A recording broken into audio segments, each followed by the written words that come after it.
Hello everyone, this is Steven from the Even Steven channel. Thank you for joining us. This is probably one of the first videos in the channel, so I appreciate that. Today we're going to take a look at the Zastava M70 Pistol. At this channel, I don't want to do just firearms, but firearms can be a big part of it, but I also like to do video games, movies, whatever, whatever seems to float my boat, whatever people seem to be liking. But today, the Zastava M70 Pistol. This is often confused with the Zastava M70 rifle, kind of the same name, so I can see how that happens. I like the holster. You like the stitching on the holster. I guess you could technically carry it like this. This is the holster comes with, but I primarily use this as basically a box to hold the stuff it comes with, which is not much, just the pistol itself and one spare magazine, which is very tight in the holster. You'll see little crevices of cosmoline packed here and there. It's just so hard to get it all out of there. But the Zastava M70 Pistol, which I'll just safety check real quick, and it is empty. So what is this gun? This is basically a gun designed by Zastava for police use, something a little bit more compact than normal. It's basically a miniaturized Tokarev, and we can enjoy it today as kind of this police surplus. This was imported by R Guns in Carpenterville, Illinois. Made in Yugoslavia. Got the serial number on the barrel. Slide frame. Flip it around. I guess that's the full name of the Zastava factory. Caliber 7.65 millimeter. Model 70. So this is a 32 ACP blowback operated handgun. And I like the overall look of it. It has a very 1911-ish look to it, which I think Tokarev does take some inspiration from.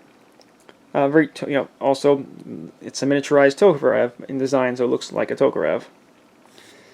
Magazine release. There's still some cosmoline in that magazine release. Hard to get out.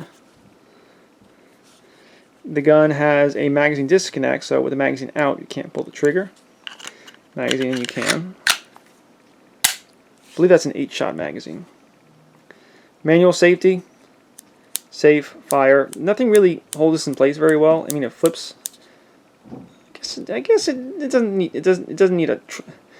It just seems like there should be something a little more positive holding this in place. Although it's not too bad. But I could see someone hitting that. Oh, it went off. Okay, all right.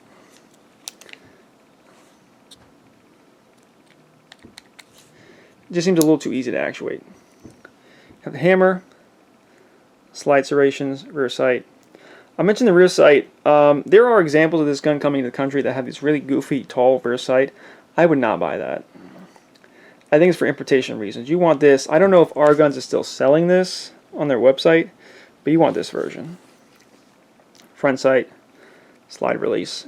I like the rounded off trigger guard. I kind of like it in this gun. It's small, but not too small. You can get a full grip on it. The 32 ACP cartridge, while not super powerful, has a little bit of kick to it, a little bit. And I just want to take a moment to show the difference. This is on the right, 32 ACP, and on the left, 9mm.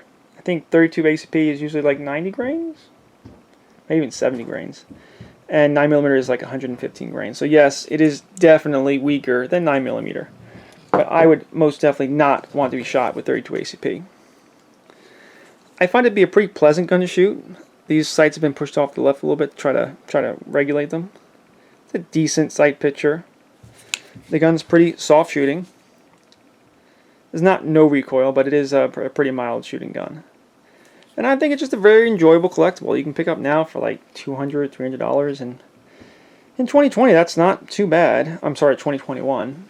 It's not too bad. I think I bought this in 2020. Unfortunately, 32 ACP ammo is a little bit hard to come by. Not super easy to get. I got like 3 boxes one time when I first got the gun, and I had to wait like 6 months before I found something else. So, if it wasn't for the lack of availability of the ammo, I'd be shooting this more often because I think it's a pretty fun gun. And I think that is a little short overview of the Zastava M70 Pistol. I think what we might do in the future, might do a disassembly video just to let people know how to disassemble it. It's a little bit different.